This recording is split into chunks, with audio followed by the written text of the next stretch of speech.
Hello అండి, ఎలా ఉన్నారు అందరూ? సో చాలామంది ఒకటే క్వశ్చన్, మీరు ఆఫీస్కి వెళ్తున్నారు కదా, బాబుని ఎట్లా చూసుకుంటున్నారు, ఎవరు చూసుకుంటున్నారు, బాబుకి పాలు ఎట్లా, బాబుకి ఫుడ్ ఎట్లా అని ఇదే క్వశ్చన్స్ అడుగుతున్నారు. సో నేనైతే లడ్డు 2.5 months నుంచి, నా చిన్న కొడుకు 2.5 months నుంచి ఆఫీస్కి అయితే పోతున్నా. సో వీక్లీ నాకు 5 days వర్కింగ్ డేస్ ఉంటాయి, ఓన్లీ 2 days వీకెండ్స్ ఉంటాయి. అప్పుడైతే 2.5 months కాబట్టి నాకు మిల్క్ కూడా బాగా వచ్చేది. నేను అంటే నా ఫ్యామిలీ సిచ్యువేషన్ వల్ల నేను ఆఫీస్కి వెళ్ళాల్సి వచ్చింది. అప్పటికే నాకు 2 years గ్యాప్ ఉండడం వల్ల నాకు జాబ్స్ రాలేదు. సడన్గా ఒకటి వచ్చిన వల్ల ఇంకా నాకు వెళ్ళక తప్పలేదు. సో వెళ్ళిపోయినా. అండ్ బాబు గురించి ఆలోచించకుండా వెళ్ళిపోయినా అంటే ఆలోచించిన. సో అప్పుడు నాకు బ్రెస్ట్ మిల్క్ బాగా ప్రొడక్షన్ ఉండేది కాబట్టి నేను ఆఫీస్లో ఉన్నంతసేపు పాలు మొత్తం తీసి ఫ్రిడ్జ్లో పెట్టేదాన్ని. ఫ్రిడ్జ్లో పెట్టి వస్తూ తీసుకొచ్చి నైట్ మొత్తం ఫ్రిడ్జ్లో పెట్టేదాన్ని. నైట్ మొత్తం నేను వచ్చినాక ఫీడింగ్ ఇచ్చేదాన్ని. సో మళ్ళీ నెక్స్ట్ నిన్న తీసుకొచ్చిన పాలు రేపటికి అంత డేలో సరిపోయేటివి. ఫార్ములా మిల్క్ వాడేవాళ్ళ అంటే లేదు, నాకు అప్రాక్సిమేట్లీ ఒక 500 ml మిల్క్ వరకు వచ్చేది. సో అదే తాగేటోడు సరిపోయేది. ఫస్ట్ 2.5 monthsలో అంత పాలు ఎక్కువ ఏం తాగరు కదా, సో లిమిట్గా 2 hours ఒక్కసారి అట్లనే ఇచ్చేవాళ్ళు. సో ఎవరు ఇచ్చేవాళ్ళు, ఎట్లా ఇచ్చేవాళ్ళు అంటే మా హస్బెండే ఇచ్చేటోడు ఖచ్చితంగా. ఆయననే, ఇంకెవ్వరూ లేరు మాకు.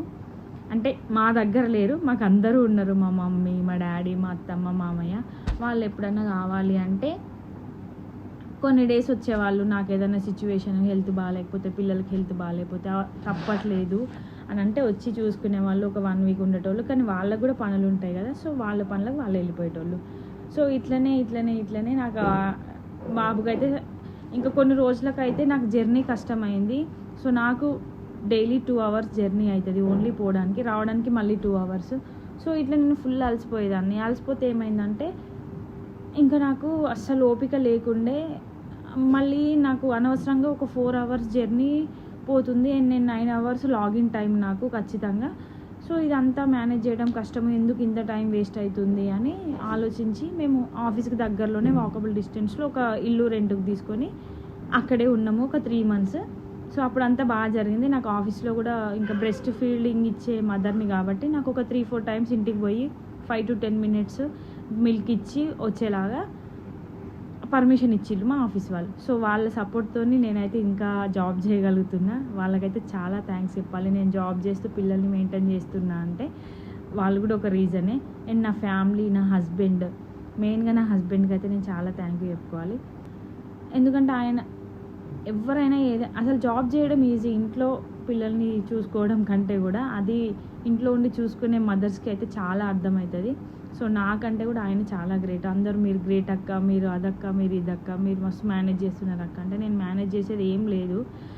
ఆయన ఇంట్లో చూసుకుంటున్నాడు, వర్క్ చేసుకుంటున్నాడు. ఆయనది వర్క్ ఫ్రమ్ హోమ్, నాది వర్క్ ఫ్రమ్ ఆఫీస్. మరి అప్పుడు మీరు మానేసి ఉండొచ్చు కదా అంటే మానేసి ఉండొచ్చు, అది ప్రాబ్లం ఏం లేదు. కానీ నేను చేసే జాబ్కి నాకు మానేస్తే మళ్ళీ జాబ్స్ రావడం కష్టం. సో అందుకే గ్యాప్ రాకుండా, ఆల్రెడీ నాకు కెరియర్ గ్యాప్ ఉంది. సో ఈ గ్యాప్ అంతా ఫిల్ చేసుకోవడానికి నాకు చాలా టైం పట్టింది, చాలా స్ట్రగుల్ అయినాము. అందుకని జాబ్ మానేసే ప్రసక్తే లేదు అని ఇంకా నిర్ణయం తీసుకొని జాబ్ అయితే చేస్తున్నా. సో ఆయన ఇంట్లో ఉండి, సో 6 months, బాబుకి 6 months వచ్చేంతవరకు ఇట్లా అప్ అండ్ డౌన్ చేస్తూ ఉండేదాన్ని. డైలీ 3 to 4 times వెళ్ళి వచ్చేదాన్ని. ఒక సైడ్ ఇచ్చి పాలు, ఒక సైడ్ తీసి, ఒక సైడ్ ఇచ్చి, ఒక సైడ్ తీసి ఇట్లా మేనేజ్ చేసేవాళ్ళం ఫుడ్. సో 6 months అయినాక అన్నప్రాసన అయింది. అన్నప్రాసన అయిన తర్వాత ఇంకా ఫుడ్ స్టార్ట్ చేసినాం కదా, ఇంకా అప్పుడు మళ్ళీ అనిపించింది నాకు, ఎందుకు అక్కడ 20,000 రెంట్, ఈ 20,000 రెంట్ ఎందుకు వేస్ట్గా, అదే మనీ పిల్లలకి యూజ్ అవుతుంది కదా అని ఇంకా డిసైడ్ చేసుకొని మళ్ళీ సర్లే నేను ఒక్కదాన్ని కష్టపడితే ఏంది, మంచి పెద్ద ఇల్లు మనకు ఉంది, మన సొంత ఇంటికి పోదామనేసి మేము మళ్ళీ బ్యాక్ వచ్చినాము, అంటే మా సొంత ఇంటికి. సో లడ్డుకైతే 6 months వచ్చినాయి, అన్నప్రాసన అయింది. ఇంకా నేను డైలీ మళ్ళీ ఆఫీస్కి వెళ్ళడము రావడము, సేమ్ మిల్క్ ఎక్స్ట్రాక్ట్ చేసి ఒక బాటిల్లో పెట్టుకొని అక్కడ ఆఫీస్లో ఫ్రిడ్జ్లో పెట్టుకొని మళ్ళీ రాగా తీసుకొచ్చుకొని అవి ఇక్కడ ఫ్రిడ్జ్లో పెట్టి, సో ఇదంతా సైకిల్ ఇట్లనే నడుస్తుంది. ఫుడ్ ప్రిపేర్ చేయడము, మార్నింగ్ ప్రిపేర్ చేసిన ఫుడ్ని ఉంచితే మధ్యాహ్నం తినడము. ఒక్కొక్కసారి మా హస్బెండ్ ప్రిపేర్ చేస్తారు, సో ఆయనకి ఎట్లా అన్నీ నేర్పించిన. సో ఇట్లనే ఇప్పుడైతే ఇక్కడ వరకు వచ్చింది. ఇప్పుడు లడ్డుకి 11 months running. So next month అయితే బర్త్డే కూడా అవుతుంది. ఇంకా నేనైతే మార్నింగ్ ఇంకా నేను ఎప్పుడు లేస్తా, నేను ఇదంతా మేనేజ్ ఎట్లా చేస్తా, వర్క్ ఎట్లా చేసుకుంటా, ఇంట్లో ఎవరున్నారు చూసుకోవడానికి అంటే ఎవరు లేరు, మా హస్బెండ్ చూసుకుంటారు. పనులు కూడా నేనే చేసుకుంటా. మా అత్తమ్మ వాళ్ళు ఎప్పుడైనా వస్తే 15 రోజులు 1 వీక్ అట్లా ఉండిపోతారు. కానీ వాళ్ళకి ఇంటి దగ్గరనే ఉండడం ఇష్టము. సో వాళ్ళు అక్కడే ఉంటారు, మేము ఇక్కడే ఉంటాము. ఇంకా ఎవరి పనులలో వాళ్ళమే ఉంటాము. వాళ్ళు ఇక్కడికి రారా, ఎందుకు రారు, చూసుకోరు అంటే వస్తారు. మేము రమ్మని ఇప్పుడు అంటే ఇప్పుడు కూడా వస్తారు, కానీ ఇంకా వాళ్ళని ఇబ్బంది పెట్టడం. ఇంకా మా పెద్దోడు కొన్ని రోజులు అక్కడ, కొన్ని రోజులు ఇక్కడ మా దగ్గర. సో ఇట్లా మేనేజ్ చేస్తున్నాము. ఎవరిని ఇబ్బంది పెట్టద్దు అనేది మా హస్బెండ్ది, నాది ఇంటెన్షన్. సో మన పిల్లలు మన చేతిలో పెరగాలి, మన కెరియర్ మన చేతిలో ఉంది. ఏది చేసినా పిల్లల కోసమే అని ఎన్ని కష్టాలైనా ఇష్టంగానే చేసుకుంటాము.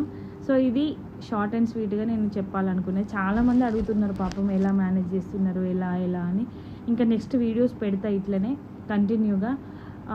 మీకు నచ్చితే లైక్ చేయండి, అలాగే షేర్ చేయండి. ఇంకేమైనా డౌట్స్ ఉంటే కామెంట్ చేయండి. వీడియో నచ్చితే లైక్ చేయండి, అలాగే సబ్స్క్రైబ్ చేసుకోండి. ఇంకేమైనా డౌట్స్ ఉంటే కామెంట్ చేయండి. నాకు ఏం మాట్లాడాలో అర్థం కావట్లే. సో ఇప్పుడైతే టైం యాక్చువల్గా 12 అవుతుంది. నేను ఆఫీస్కి పోయి వచ్చిన తర్వాత నాకు 9:30 అవుతుంది. సో ఇంకా తిని లడ్డుకు తినిపించి కొంచెం రిలాక్స్ అయిన తర్వాత నేను వీడియో చేద్దాం. చాలా డేస్ నుంచి అనుకుంటున్నా అసలు వీడియో చేద్దాము అని, కానీ అస్సలు కుదురుతలేదు. ఇంకా ఈరోజు అయితే ఇంకా ఆడుకుంటుండే అక్కడ. సో మంచిగా ఆడుకుంటుండని ఇంకా నేనైతే వీడియో చేద్దామని డిసైడ్ అయ్యి వీడియో చేస్తున్నా. సో అంతే, ఇంకా నేనేం చెప్పాలనుకోవట్లే. Thank you for watching.